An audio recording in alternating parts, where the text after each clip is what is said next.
All right, so we're going to stick with another AFC NFC matchup. This one on Sunday had the Cowboys and the Dolphins. So obviously, a lot of narratives were, I guess maybe answered in this one because obviously you have the Dolphins and the Cowboys. Not the best record against winning teams this year, of course. Dallas having a bad road record. Dolphins again haven't really beaten any. I don't know if they had beaten a team with a winning record before this. I'm not sure, but definitely had beaten more than one. So a lot of narratives in this game coming into it. And the Dolphins, they came out with the dub. Very close one with a game-winning field goal at the end, 22-20. Yeah, this one was exciting all the way through. This game, every single play ended up mattering. I mean, it stayed pretty close once the Dolphins had pulled away at one point, and the Cowboys brought it right back in. And so it just stayed a struggle between these two teams the whole time. A good game for two teams that had narratives about their ability to beat other good teams. So on paper, Tua would go 24 for 37, 293 yards, one touchdown, no picks. Raheem Mostert led the game on the ground, though he was not in the game for a little bit. He would lead with 46 yards for that ground game. He kind of left for like the end of the first half, I think, and then came back in and didn't do a whole lot, but he did end up catching a touchdown later on. H.N. and Jeff Wilson both got up a little over 20 yards, but it wasn't anything too crazy. Tyreek Hill led the Dolphins with 99 yards in the air, and the tight end Durham Smythe got 56 yards. There's a few stretches of plays where Tua and Smythe had a pretty consistent connection, and it looked like he's starting to get a little bit more going on there. And something we didn't see as much when Gesicki was in Miami. Just him relying on the tight end more. So that was interesting to see. Jalen Waddle got 50 yards, but it was just one reception. Cedric Wilson got 42. So Tua spread the ball around, giving out gifts on Christmas. Not the same kind of gifts as Brock Purdy was giving out, but feeding the Dolphins offense. Brandon Jones would recover a quote unquote Dak Prescott fumble. It was a bad handoff, and we just talked about this right before the segment started. Not entirely a Dak Prescott fumble gets credited to him because I guess the handoff is incomplete, but it's not really on him. And again, I mentioned Justin Tucker in the previous segment we did today. I'm going to mention Jason Sanders on this one. The kickers have been big this weekend because each of these games has been pretty close. But Jason Sanders went 5 for 5 on his field goal attempts. Every one of those points mattered. The Dolphins only won by 2. They needed every single one of those, and that includes 3 50-yard field goals, one of them being his longest, 57 yards. That's his career longest field goal. It was the first one he hit. He would then hit a 52-yarder, a 54-yarder, and then a 35 and a 29. So Jason Sanders was huge for the Dolphins in this game, as they only scored the one touchdown, but they did everything else they needed to do to keep points on the board when they got down towards the end zone. Cowboys, though, fought and made this a game. Dak Prescott went 20 for 32, 253 yards, 2 touchdowns, no picks. He was second in his team on the ground with 25 yards. Pollard led with 38. He almost had a touchdown to cap off those 38 yards, but just as he got to the end zone, his top half of the body his legs got in because he turned and was hit, but his top half was outside. The ball did not cross the plane. It was stopped on the one. Then the handoff would happen where the fumble would occur, and it was a little rough. They would end up needing that pretty big since they lost by 2. That touchdown would have, if everything went the same way, would have handled that game for them. Still, Cowboys had a lot to go to be happy about in this game. CeeDee Lamb, monster day, 116 yards for him and a touchdown to lead the Cowboys in the air. Jalen Tolbert and Jake Ferguson also did well, getting 51 and 45 yards. Brandon Cooks was the one who snagged the other touchdown from Dak Prescott. It was almost a game-winning touchdown. Cowboys just could not hold off the Dolphins after that play. And so, this game was pretty close. They play each other hard. And really that quote-unquote Dak Prescott fumble, and it'd really be more on the running back, I would say. But that ends up being costly in this game, as it ends up getting to be so close, and the Dolphins win on a last-minute field goal. If that fumble doesn't go in and it's a touchdown, they win. If Pollard is able to get his body twisted a different way and get in that touchdown, they win. But after that, the Cowboys did struggle for a little bit to get down the field. They finally got some stuff moving with CD. I think they struck first with CeeDee Lamb, and then the Dolphins would be up 13-7 at halftime. Cowboys would slowly bring it back, especially in the fourth quarter when they got the other touchdown from Brandon Cooks, and we're hoping to seal that game. But really, I think that the faultiness of the Cowboys defense in this game and that one unfortunate turnover and defensive stop from the Dolphins put this one to bed. The Dolphins defense also was pretty solid throughout most of this game. Slipped up in the fourth quarter, but the second quarter and third quarter especially, the Dolphins defense put on a pretty good clinic. So this was just a good battle between two top tier teams. There's not a whole lot of stuff we can say to super analyze what happened. I mean we'll give you some commentary here for sure. But this is a pretty straightforward two juggernauts go at each other. At some points, the Dolphins defense stepped up. At other points, the Cowboys defense stepped up, and the offenses played pretty well the whole game for the most part. Not many turnovers in this one. Just a close, narrow win for the Dolphins to improve to 11-4 when they need massively as they face the Ravens and Bills next.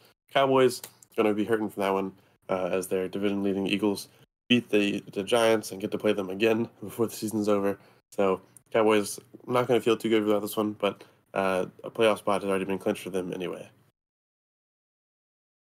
Yeah, this one really wasn't on the defense. Obviously, they let them score on that last drive all the way down the field.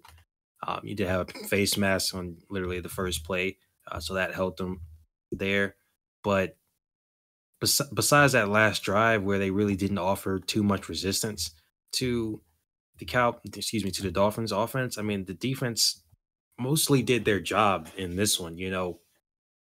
Offense let them down that first drive. You get all the way down there. Tony Pollard, like you said, he can't score. Then the fumble right on the goal line. And, despite letting them get down the field, they still held up, all the way from the 2, still held up, only forced a field goal instead of a touchdown. So props there. And then they do get a touchdown on the next drive. Then the Cowboys defense, once again, they went down all the way down the field. So I guess, another situation of bending but not breaking there. Dolphins went down the field, went for it in the fourth. My opinion, that was a bad decision when I saw it. But whatever, I guess it didn't kill them in the end. Forced them to only come away with 0 points, I should say. And then next drive, field goal again. So obviously, this Dolphins offense is better. It's much better than the Cowboys offense in general, I would say. Now, not every single game. Every single game, you can't expect a team to put up, 40, 50 points. I mean, even 35 points. It's not going to happen in the NFL. But, for the most part, I say this, outside of CeeDee Lamb, like the weapons on the Dolphins just considerably better than the Cowboys, if we're being honest here. But they kept them somewhat in check. Jalen Waddle, he did get hurt. I think he might have gotten hurt twice, if I'm remembering correctly here. But at least got hurt once. Tyreek Hill, quote unquote, only had 100 yards, which, I guess for Tyreek Hill standards, like it's not 150, 170. So they didn't get destroyed by Tyreek. So the defense for the Cowboys, they also didn't get run over again like they did last week. Cowboys actually outran the Dolphins in this one, 97-91, but neither team really ran the ball all that well. I was expecting more from the Dolphins, but it just didn't really happen. But the Cowboys, they're rushing. Despite outrunning the Dolphins, their rushing offense really just hasn't been much of the same as it had been in the past.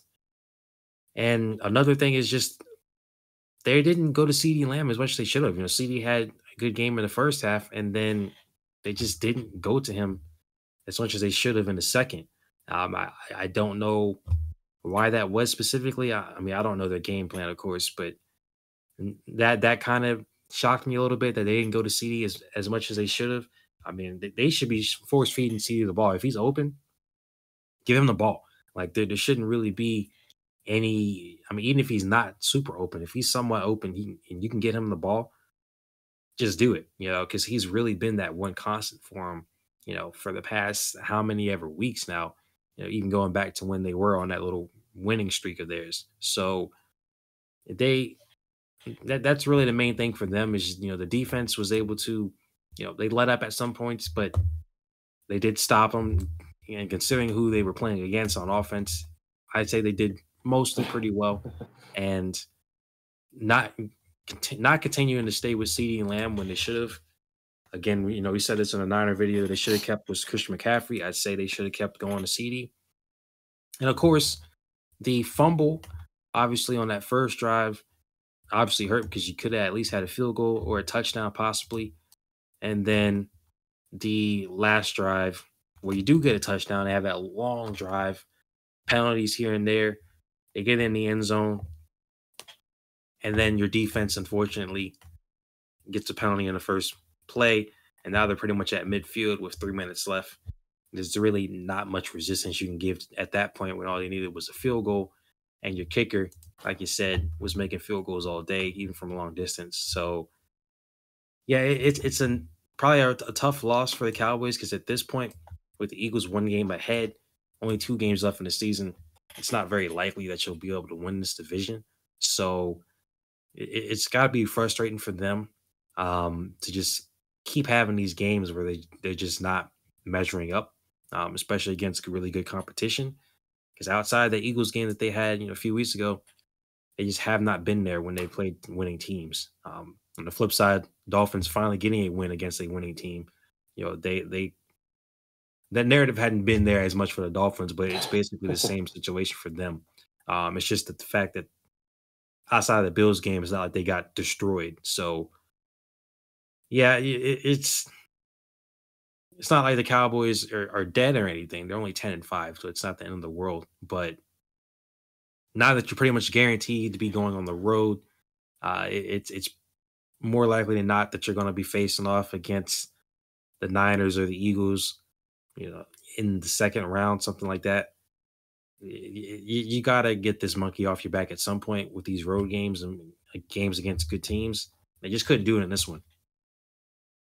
Yeah, I think that's going to be a big point.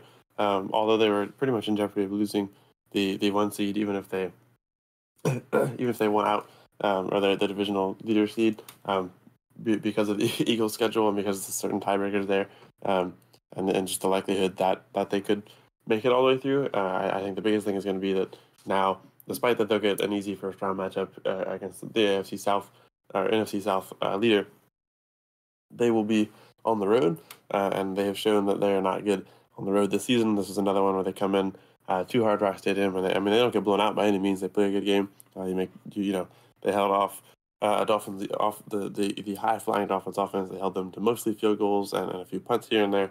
Only that one brief touchdown towards the end of the first half, and that was a 71-yard drive. But otherwise, I mean, the Cowboys played pretty good defense on a top tier offense, except for towards the end of the game, or the last drive of the game. Before that last drive, they held them to a 3-and-out.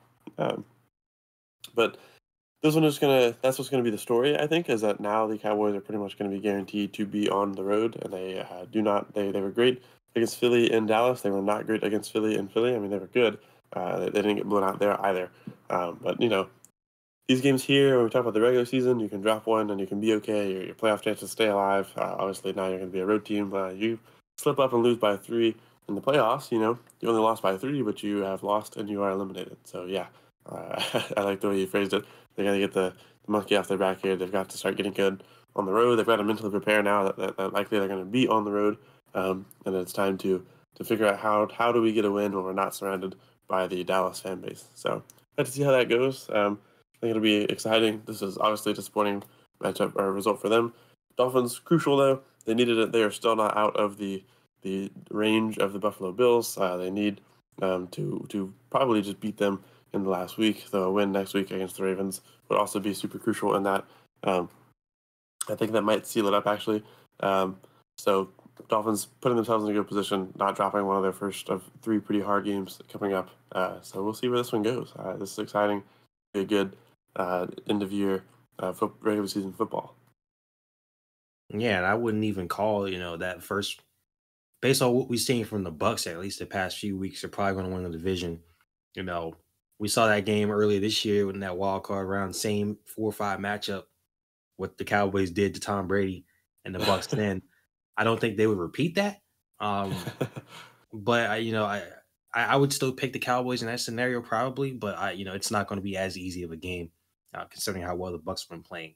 So heck, you never know. I mean, maybe the Bucks would upset them. I wouldn't bank on that, but it's not going to be as easy as we probably thought it would have been early in the season when pretty much everyone in the South was just horrible. on the flip side, like you said, Dolphins, their best bet is just try to beat the Ravens next week. That's obviously going to be a tall task. But in doing so, you probably end up with the number 1 seed, and you wrap up the division right there too. So you wouldn't matter as much, that last week, obviously, against the Bills. But worst case scenario, you lose that game, you don't get the 1 seed, then you possibly lose to the Bills. Now you drop all the way from 2 down to 5. So these last couple of weeks for both these teams are going to be real crucial. Probably Dolphins more than the Cowboys, because I think the Cowboys are probably still going to be locked in that 5 spot regardless.